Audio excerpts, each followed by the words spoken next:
Aperture is the difference between the exact look you want for your video and soul-crushing disappointment that may haunt you for the rest of your life.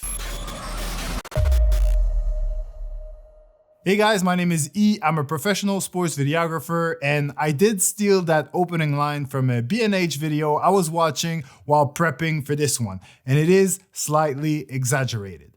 But the fact remains that aperture is the key to a perfect image. Its core function is to control the amount of light that hits the sensor of your camera, and this ultimately affects two key areas: exposure and depth of field.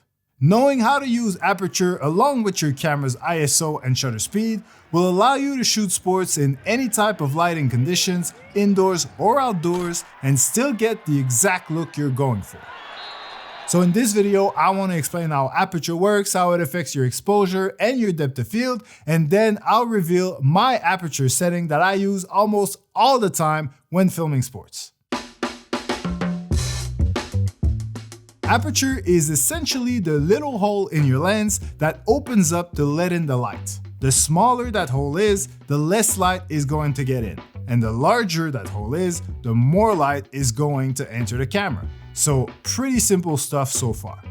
Aperture is denoted by a number next to the letter F, also known as an f-stop, like f2.8, f4, or f5.6 for example. And essentially, the bigger the number, the smaller the hole is going to be.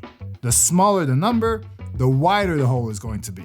So for example, f1.4 is going to be wide open and let in a lot of light into the camera. Whereas f22 is going to be a really small hole that not much light will be able to get through. But here's where things get interesting.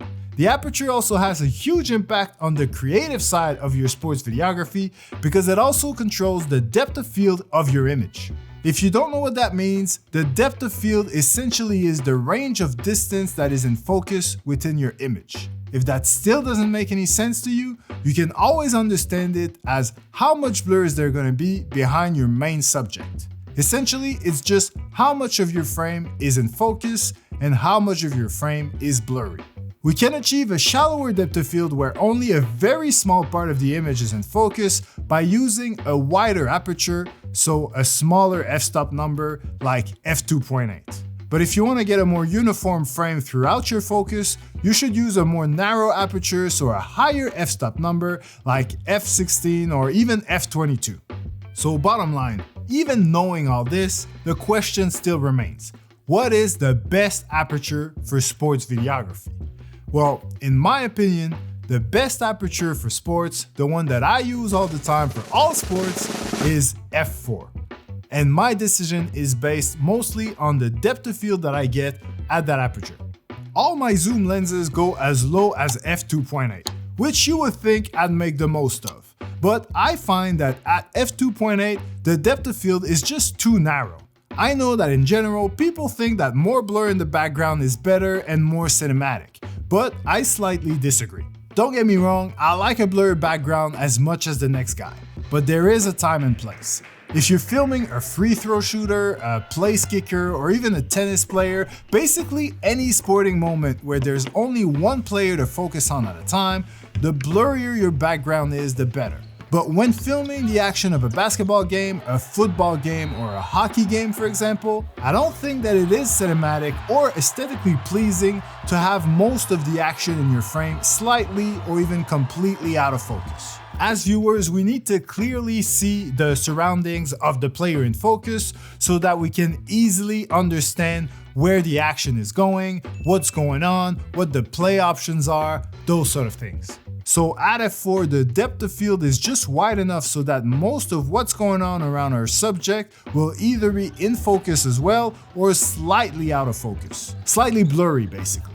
But meanwhile, everything further back will be completely out of focus and blurred out, which is exactly the look that I'm after.